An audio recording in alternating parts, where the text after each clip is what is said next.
नमस्कार दोस्तों, Pintu motivational YouTube channel में आपका दिल से स्वागत है। दोस्तों, क्या आपने कभी सोचा है कि हमारे जीवन की सबसे बड़ी चुनौतियां ही हमें सबसे गहरे सबक सिखाती हैं? कभी कभी जब हम मुश्किल हालातों में फंस जाते हैं तो हमें लगता है कि हम अकेले हैं, कि हमारे सवालों का कोई जवाब नहीं है। लेकिन अगर हम सही नजरिए से देखें तो हर परिस्थिति हमें कुछ सिखाने आई होती है। आज मैं आपको एक ऐसी प्रेरणादायक कहानी सुनाने जा रहा हूं जो ना सिर्फ आपके दिल को छू लेगी बल्कि आपके सोचने का नजरिया भी बदल देगी। यह कहानी सिर्फ एक साधारण कथा नहीं है, बल्कि यह जीवन के गहरे सत्य को उजागर करती है। तो चलिए आज हम बुद्ध की एक अनमोल कहानी के माध्यम से यह समझने की कोशिश करते हैं कि जीवन के सबसे कठिन सवालों का जवाब हमें कहां और कैसे मिलता है। तो आइए जीवन बदलने वाली कहानी शुरू करते हैं। दोस्तों, एक युवक ने अपने जीवन में सफलता प्राप्त करने का दृढ़ संकल्प कर लिया। बड़ी लगन और धैर्य के साथ उसने आश्रम से शिक्षा प्राप्त की। शिक्षा की समाप्ति के बाद उसने नौकरी खोजना प्रारंभ कर दिया ताकि पारिवारिक जिम्मेदारी का निर्वाह वो बहुत ही अच्छे तरीके से कर सके। इतनी अच्छी शिक्षा प्राप्त करने के बाद भी उसका यह दुर्भाग्य रहा कि उसे कहीं भी काम नहीं मिला। नौकरी की तलाश में वह जगह जगह भटकता रहा, खूब प्रयास किया, किंतु हर स्थान से उसे निराशा ही मिली। अच्छी बात यह थी कि युवक ने मात्र किताबी शिक्षा ग्रहण नहीं की थी, अपितु जीवन में कैसे धैर्य रखा जाए यह भी सीखा था। यही वजह रही कि वह हर परिस्थिति का सामना बड़े ही अच्छे तरीके से कर लेता। लेकिन कब तक यह करता, हर एक संघर्ष की सीमा होती है। दोस्तों, यह बात सत्य है कि जब तक सफलता नहीं मिलती है तब तक आपकी मदद करने कोई नहीं आता है। आप दर दर की ठोक खाते रहेंगे पर कोई पूछने वाला नहीं रहेगा कि आप कैसे हैं, आप परेशान हैं कि नहीं है। ये कोई नहीं आपसे पूछेगा, ये जीवन की सच्चाई है। हाँ, लेकिन जब आप कामयाब बन जाएंगे, जब आपके पास पैसा रहेगा तो 10 से 20 लोग आपके आगे पीछे घूमते रहेंगे, तो तमाम तरह के लोग आपसे रिश्ता भी रखना चाहेंगे। तब दूर के लोग भी आपसे कहेंगे कि आप उनके बहुत ही करीबी रिश्तेदार हैं। हर कोई आपसे एक झूठा रिश्ता लेकर जोड़ने लगेगा। ध्यान रहे, जो लोग आपके पैसे को, आपकी कामयाबी को देखकर आपसे जुड़ते हैं वो कभी भी आपके अपने नहीं हो सकते। जो मुसीबत के समय में जब आप निर्धन है, गरीब है, लाचार पड़े हुए हैं, उस वक्त कोई अगर आपको सहारा दे, उस वक्त कोई अगर आपके साथ खड़ा रहे, तो समझ लीजिए कि वही आपका सच्चा और अपना साथी है। और ऐसे लोग दुनिया में केवल 1% से भी कम होते हैं जो आपकी गरीबी में, जो आपके कठिन वक्त में आपका साथ दें। लेकिन आप सबसे ज्यादा उन लोगों के लिए परेशान रहते हैं जो कभी आपके अपने हैं ही नहीं।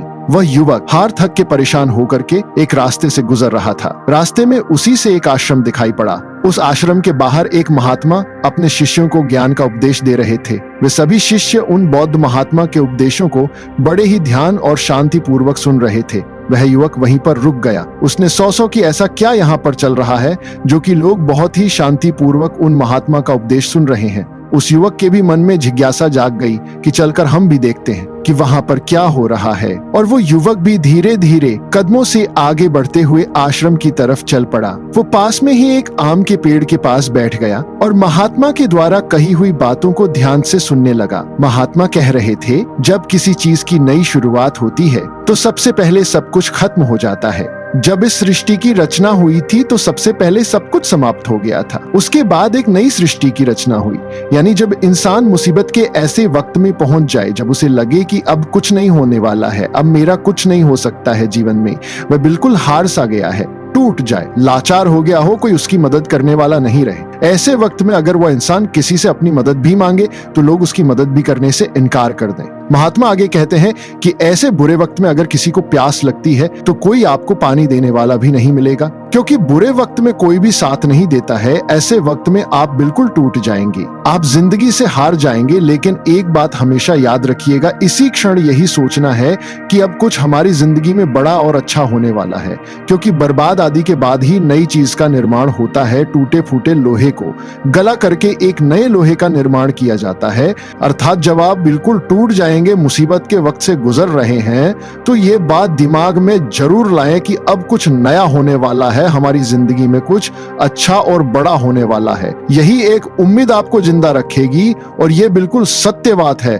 देखना, अगर तुम ऐसे वक्त में हो जहां पर कोई तुम्हारी मदद नहीं कर रहा है कहीं से मद की कोई भी उम्मीद नहीं है, तो समझ लेना कि अब कुछ बड़ा और अच्छा होने वाला है, क्योंकि जितना आप टूट सकते थे अब आप टूट गए हैं, इससे ज्यादा आप नहीं टूट सकते। ऊपर वाला आपको जरूर कुछ बड़ा देने वाला है। यही सब बोल करके गुरुजी अपने उपदेश को विराम देते हैं। बोलते हैं कि शिष्यों, आज के लिए बस इतना ही, अब तुम सब दूसरे दिन इसी समय पर आना, फिर हम आगे की बात करेंगे। सभी शिष्य अपने अपने आश्रम में चले जाते हैं। तभी अच्छा समय देख करके वह युवक उन महात्मा के पास आता है और कहता है कि महात्मा, मैं पीछे से आपका पूरा उपदेश सुन रहा था और मुझे बहुत ही अच्छा लगा। मैं बिल्कुल टूटा हुआ इंसान हूँ।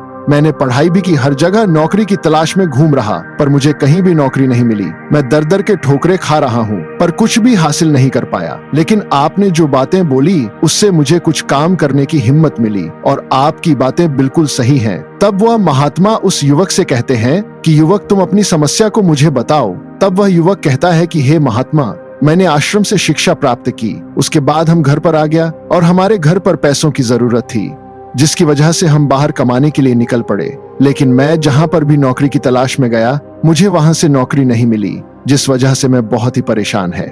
गुरुवर कृपया मेरा मार्गदर्शन करें ताकि मैं अपने जीवन में सफलता की नई बुलंदियों को हासिल कर सकूं। फिर वह बौद्ध महात्मा उस युवक से कहते हैं कि आज हम तुम्हें कुछ छोटी छोटी बातें बता रहे हैं, जिन्हें अगर तुम अपनी जिंदगी में अपनाते हो तो तुम्हें सफल होने से कोई नहीं रोक सकता, और हर सफल व्यक्ति यही करता है। मैंने बहुत से लोगों को शिक्षा दी है, लेकिन मेरे जो शिष्य मेरी इन 7 बातों को अपने जीवन में अपना लिए, वह आज अपना नाम इस संसार में कमा रहे हैं। महात्मा उस युवक से कहते हैं कि अगर तुम्हें सफल होना है तो तुम्हें सबसे पहले अपने गुणों को पहचानना है, और यही तुम्हारी सफलता पाने की पहली आदत होनी चाहिए। वह युवक कहता है, गुरुदेव, अपने अंदर के गुणों को कैसे पहचाने? तब वह महात्मा उस युवक से कहते हैं कि गुणों को पहचानने का मतलब यह है कि अपने अंदर की प्रतिभा को पहचानो। कुछ भी कार्य करने से पहले सबसे पहले तुम अपने अंदर की प्रतिभा को पहचानो। हर एक इंसान में एक अलग प्रतिभा होती है। अगर वो अपनी प्रतिभा के हिसाब से काम करे तो जीवन में उसे सफल होने से कोई नहीं रोक सकता। मैं तुम्हें एक उदाहरण के माध्यम से समझाने का प्रयास करता हूँ। अगर मैं तुमसे यह पूछूं कि ये आम का पेड़ है जो तुम्हें दिखाई दे रहा है, अगर मैं इस पर सभी जानवरों को चढ़ने के लिए बोलूं कि इस पेड़ पर सबसे पहले कौन चढ़ेगा? चलो मान लेते हैं यहाँ पर बंदर, भालू, हिरण, हाथी, घोड़ा, गिलहरी सभी लोग आ गए, तो अब तुम मुझे यह बताओ कि इस पेड़ पर सबसे पहले कौन चढ़ेगा? तो वह युवक कहता है कि महात्मा, इस पेड़ पर तो गिलहरी सबसे पहले चढ़ जाएगी, वह झट से ऊपर तक चढ़ जाएगी, इसके बाद बंदर चढ़ जाएगा, लेकिन घोड़ा नहीं चढ़ सकता, हाथी नहीं चढ़ सकता, तमाम जानवर इसमें फेल हो जाएंगे। तब वो बौद्ध महात्मा कहते हैं, तुमने बिल्कुल सही कहा, यही हाल हम सबकी भी जिंदगी में होता है। हम सबके भी अंदर एक अलग अलग प्रतिभा होती है, लेकिन हम उस प्रतिभा को पहचानने का प्रयास ही नहीं करते। हम सब अपनी प्रतिभा के हिसाब से चलते ही नहीं हैं। हम लोगों के हिसाब से खुद को ढालने का प्रयास करते हैं और हम औरों जैसा बनने लगते हैं। इस दुनिया में जितने भी सफल लोग हुए हैं, अगर तुम उनको ठीक ढंग से पहचानोगे तो तुम पाओगे कि वह अपनी प्रतिभा के हिसाब से काम किए हैं, तभी वे आगे चलकर अपनी जिंदगी में कामयाब हुए हैं। हर कोई इस पेड़ पर नहीं चढ़ सकता। ठीक उसी प्रकार तुम सबसे पहले अपने अंदर के प्रतिभा को पहचानो। तुम यह देखो कि तुम किस चीज में माहिर हो। अगर तुम अपनी प्रतिभा के हिसाब से काम करोगे, उस प्रतिभा को पहचान लोगे, तो तुम जिंदगी में बहुत आगे जाओगे। फिर तुम्हें सफल होने से कोई नहीं रोक सकता है। लगभग 98% लोग यही करते हैं कि वे दूसरों जैसा बनने का प्रयास करते हैं। किसी ने उन्हें कहा तो वे उसके जैसा ही बनने लगते हैं, जबकि जो 1% लोग होते हैं वही सफल हो पाते हैं, क्योंकि वे अपने प्रतिभा के हिसाब से काम करते हैं। वे अपने अंदर की प्रतिभा को पहचान लेते हैं, फिर वे उसके हिसाब से उस कार्य को करते हैं और अंत में उन्हें सफलता भी मिलती है और वे लोग जिंदगी में बहुत ही आगे जाते हैं। इसीलिए कुछ भी नया करने से पहले सबसे पहले तुम अपनी प्रतिभा को पहचानो, फिर उसके हिसाब से काम करो। वह महात्मा उस युवक से कहते हैं कि सफल बनने के लिए दूसरी सबसे बड़ी आदत यह है कि तुम सब सही समय पर उठो। अगर तुम सब सुबह 3 घंटे पहले उठ जाते हो, अगर तुम 4 बजे उठ जाते हो या 5 बजे भी उठ जाते हो, तो तुम्हारे पास बहुत ज्यादा समय बच जाएगा। अपने कार्य को करने का, और तुम उन तमाम लोगों से आगे निकल जाओगे जो लोग देर सुबह सोकर उठते हैं। उन्हें आलस्य और बीमारियां घेर लेती हैं। अगर तुम भी देर सुबह उठोगे तो तुम भी उन्हीं के जैसा बन जाओगे। इसीलिए अगर तुम्हें लाखों की भीड़ से आगे आना है तो तुम्हें सुबह जल्दी उठना होगा। जो व्यक्ति सुबह सही समय पर जल्दी उठ जाते हैं उन्हें पूरे दिन को कार्य करने का ज्यादा समय मिल जाता है। तुम सुबह उठो, सबसे पहले अपने पूरे दिन की रूपरेखा तैयार करो कि कब मुझे क्या काम करना है, कब कौन सा काम करना है, कितने बजे क्या करना है। सबसे पहले तुम उस कार्य को करो, फिर उसके हिसाब से पूरे दिन का कार्य करो। इससे क्या होगा कि तुम्हारे पास समय बच जाएगा और तुम अपने कार्य को बहुत ही अच्छे तरीके से कर पाओगे। जो लोग ये कार्य नहीं करते वो जब अपना कुछ कार्य पूरा कर लेते हैं, खाली बैठ जाते हैं, तो वो ये सोचते हैं कि अब उन्हें क्या करना चाहिए। से उनका समय बर्बाद होता है और जो भी व्यक्ति अपना समय बर्बाद करता है वो अपनी जिंदगी में कभी भी आगे नहीं बढ़ पाएगा।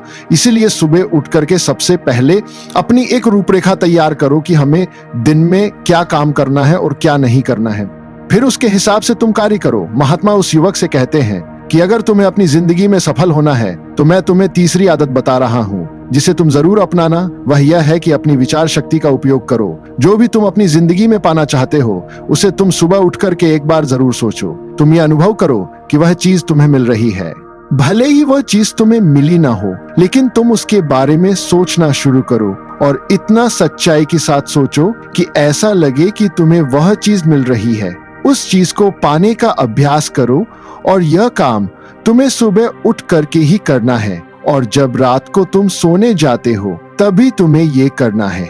धीरे धीरे वो चीज तुम्हारी तरफ आकर्षित होने लगेगी। इसे ही आकर्षण का नियम कहते हैं। व्यक्ति को जो भी चीज अपनी जिंदगी में पाना है उसे उसके बारे में बहुत ही सच्चाई और गहराई के साथ आभास करना है कि उसे वो चीज मिल रही है। फिर क्या होगा कि यह प्रकृति, यह ब्रह्मांड खुद तुम्हारे लिए वो चीज भेजेगा, क्योंकि वो चीज तुम्हारी तरफ आकर्षित होने लगेगी। इसे ही आकर्षण का नियम कहते हैं। तो तुम इस आकर्षण के नियम का पालन करना है। अगर तुम इसका सही से अभ्यास करते तो धीरे धीरे तुम जो भी चीज पाना चाहते हो वो चीज तुम्हें मिलने लगे। महात्मा उस युवक से कहते हैं कि सफल बनने के लिए चौथी आदत है जो तुम्हें मैं बता रहा है, वो ये है कि सकारात्मक सोच के साथ आगे बढ़ो। महात्मा युवक से कहते हैं कि जिंदगी में अगर तुम्हें कामयाबी पानी है, तुम्हें सफल होना है, तो अपनी सोच को सकारात्मक करो, क्योंकि सकारात्मक सोच से ही एक अच्छी बुद्धि का विकास होता है। सकारात्मक सोच से ही तुम कुछ अच्छा और बड़ा सोच पाओगे। जब कोई व्यक्ति नकारात्मक सोचता है या किसी दूसरे के बारे में सोचता है तो वह अपने कार्य को ठीक ढंग से समझ नहीं पाएगा और अपने कार्य पर ध्यान भी नहीं दे पाएगा, क्योंकि उसका दिमाग तो किसी और चीज में लगा हुआ है और वो ये काम सही तरीके से नहीं कर पाएगा। इसलिए तुम किसी के बारे में बुरा ना सोचो, भले ही वह तुम्हारा दुश्मन ही क्यों ना हो। इससे क्या क्या होगा कि तुम्हारा अपने कार्य पर से ध्यान हटने लगेगा, और जब तुम्हारा अपने कार्य पर से ध्यान हटने लगेगा तो तुम धीरे धीरे असफल होते जाओगे। इसीलिए अगर जीवन में सफल होना है तो तुम सकारात्मक सोच के साथ आगे बढ़ो। तुम इन सबकी फालतू की बातें सोचने में अपना समय व्यर्थ मत करना कि कौन तुम्हें गिराने की कोशिश कर रहा है, कौन तुम्हारे प्रति अच्छा है, कौन बुरा है। ये सब सोचने का समय नहीं है। बस तुम्हें अपने कार्य को अच्छे तरीके से आगे करते जाना है। देखना, जो तुम्हारे आलोचक होंगे, जो तुम्हें नीचा गिराने की कोशिश करेंगे, धीरे धीरे वो सब तुम्हारे रास्ते से हट जाएंगे, क्योंकि जिस भी व्यक्ति के मन में नकारात्मक बातें होती हैं, जो भी व्यक्ति किसी को गिराने की कोशिश करता है, वो कभी भी अपनी जिंदगी में आगे नहीं बढ़ सकता। इसलिए अगर तुम्हें सफल होना है तो तुम एक सकारात्मक सोच के साथ आगे बढ़ो, क्योंकि सकारात्मक सोच से ही तुम्हें आगे सफलता मिलने वाली है। और तुम्हारे जीवन में जो नकारात्मक लोग हैं, जो नकारात्मक बातें करते हैं, तुम उनसे दूरियां बना लेना। महात्मा पांचवी बात बताते हुए कहते हैं कि युवक, अगर तुम्हें अपनी जिंदगी में सफल होना है तो अपने राज्य किसी को मत बताओ। अगर तुम जो भी काम करना चाहते हो तो यह राज्य किसी को भी मत बताना, क्योंकि अगर तुम अपने राज्य किसी को बता दोगे तो तमाम लोगों को पता चल जाएगा कि तुम क्या करने वाले हो, और अभी तो तुम अपने कार्य की शुरुआत ही नहीं की हो, लेकिन तमाम लोग आपको गिराने की कोशिश करने लगेंगे। तो इससे तुम्हारा कार्य भी सही तरीके से सही समय पर पूरा नहीं हो पाएगा, तुम परेशान होते जाओगे। इसलिए अगर तुम्हें अपने जीवन में कुछ करना है, कुछ पाना चाहते हो, तो तुम्हें बिल्कुल शांतिपूर्वक अपने कार्य को करना है, ढिंढोरा नहीं पीटना है। किसी को भी मत बताओ कि तुम आगे क्या करने जा रहे हो। इस बात का तुम खास ध्यान रखना। महात्मा युवक को सफल होने के लिए छठी बात कहते हैं कि कड़ी मेहनत और लगन के साथ काम करो। वह महात्मा कहते हैं कि कोई भी इंसान अगर सफल होता है तो वह अपनी कड़ी मेहनत से सफलता प्राप्त करता है। जितने भी कामयाब लोग होते हैं उन्होंने बहुत कड़ी मेहनत की है। कड़ी मेहनत सही जगह पर करनी चाहिए। ये नहीं कि तुम बस बहुत कड़ी मेहनत करते जा रहे हो लेकिन सही दिशा में नहीं। कार्य को कर रहे हो तो कड़ी मेहनत के साथ साथ सही दिशा बहुत जरूरी होती है। अगर तुम सही दिशा में कड़ी मेहनत करते हो तो तुम उस काम में कामयाब जरूर हो जाओगे, तुम्हें जरूर कामयाबी मिलेगी। इसलिए कोई भी काम हो, कितना भी बड़ा क्यों ना हो, सबसे पहले यह पता लगाओ कि इस काम को बहुत ही अच्छे तरीके से कैसे किया जा सकता है।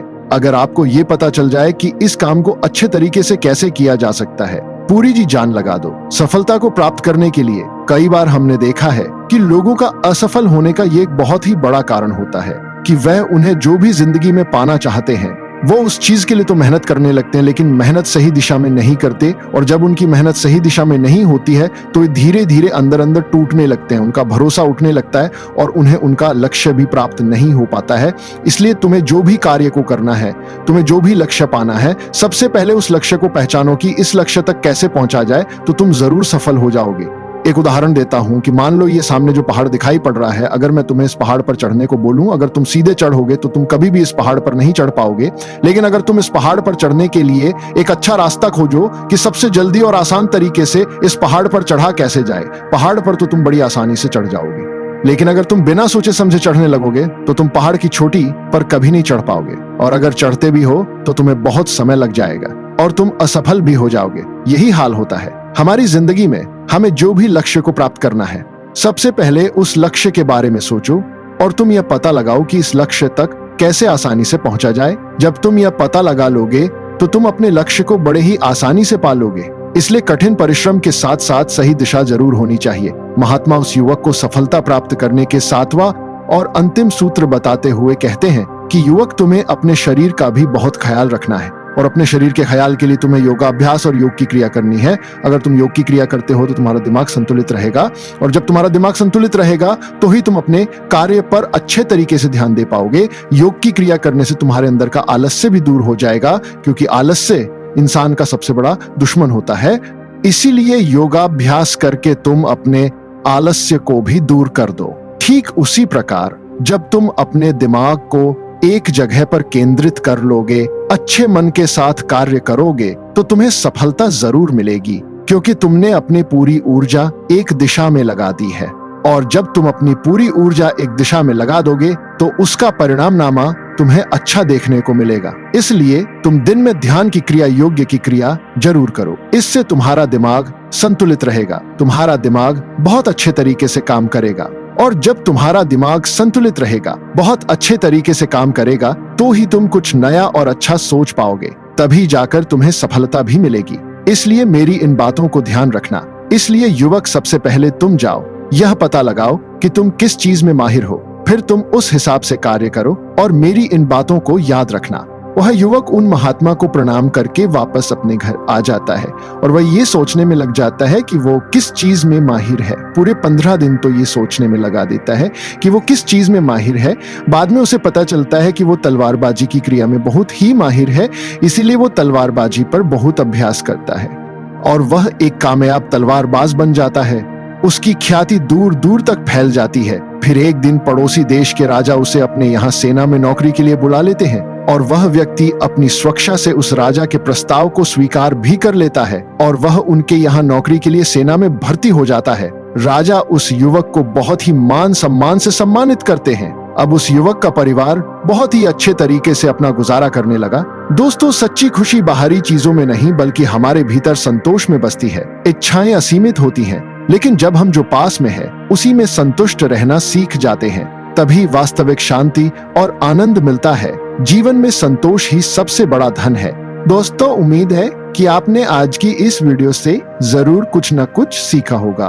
तो इस वीडियो को लाइक और अपने दोस्तों के साथ शेयर करना ना भूलें। हमें ऐसे ही सपोर्ट करने के लिए चैनल को सब्सक्राइब और घंटी बटन को जरूर दबा दें। तो चलिए मिलते हैं एक और वीडियो में, तब तक के लिए अपना ख्याल रखें। धन्यवाद।